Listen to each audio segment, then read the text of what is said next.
আজ ট্রান্সফরমার নিয়ে যা প্রশ্নগুলো নিয়ে আলোচনা করব। 1. সিঙ্গেল ফেজ ট্রান্সফরমারে কেন কনজারভেটর ব্যবহার হয় না? ট্রান্সফরমারের হামিং কি? 3. তেল ছাড়া কি ট্রান্সফরমার হয়? 4. ট্রান্সফরমারের ট্যাপ চেঞ্জার কোন পাশে করা হয় এবং কেন করা হয়? আসুন আমরা আলোচনা করি। ভিডিওটি ভালো লাগলে অবশ্যই চ্যানেলটি সাবস্ক্রাইব করে রাখবেন। প্রশ্ন 1. সিঙ্গেল ফেজ ট্রান্সফরমারে কেন কনজারভেটর ব্যবহার হয় না? উত্তর: সিঙ্গেল ফেজ ট্রান্সফরমারের ক্যাপাসিটি অনেক কম থাকে। ট্রান্সফরমার ট্যাঙ্কটি একটু বড় রাখা হয়, তাই ট্রান্সফরমার অপারেশনের সময় তেল গরম হলেও ওভারফ্লো হয় না। 3 ফেজ ট্রান্সফরমার অনেক বড় হয়, এটা 1 ইঞ্চি ফাঁকা জায়গা রাখতে হলেও সাইজ অনেক বড় হয়ে যায় এবং খরচ হয় বেশি।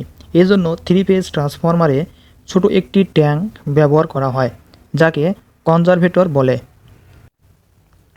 আর সিঙ্গেল ফেজ ট্রান্সফরমার তো নিজেই একটা ছোট বোতল, এর ভেতরে একটু ফাঁকা জায়গা রাখলে অসুবিধা নেই, বেশি খরচ পড়ে না। প্রশ্ন 2. ট্রান্সফরমারের হামিং কি? উত্তর: ট্রান্সফরমারের কোর এবং কয়েলের মধ্যে কানেকশন যদি মজবুত না হয়, অর্থাৎ লুজ কানেকশন থাকে, তখন ফুল লোডে ট্রান্সফরমার কাঁপতে থাকে এবং এক প্রকার শব্দ করে, একেই হামিং বলে। প্রশ্ন 3. তেল ছাড়া কি ট্রান্সফরমার হয়? উত্তর: হ্যাঁ, হয়। তেল ছাড়াও ট্রান্সফরমার হয়, সেগুলোকে ড্রাই টাইপ ট্রান্সফরমার বলে। এয়ার কোর ট্রান্সফরমারকেই ড্রাই টাইপ ট্রান্সফরমার বলে। এটি বাতাসের মাধ্যমে অপারেট হয়।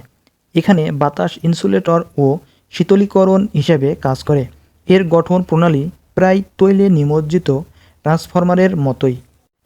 এই ধরনের এয়ার কোর ট্রান্সফরমার বা dry type transformer radio, television, charger সহ বিভিন্ন ইলেকট্রনিক্স ডিভাইসে ব্যবহার হয়।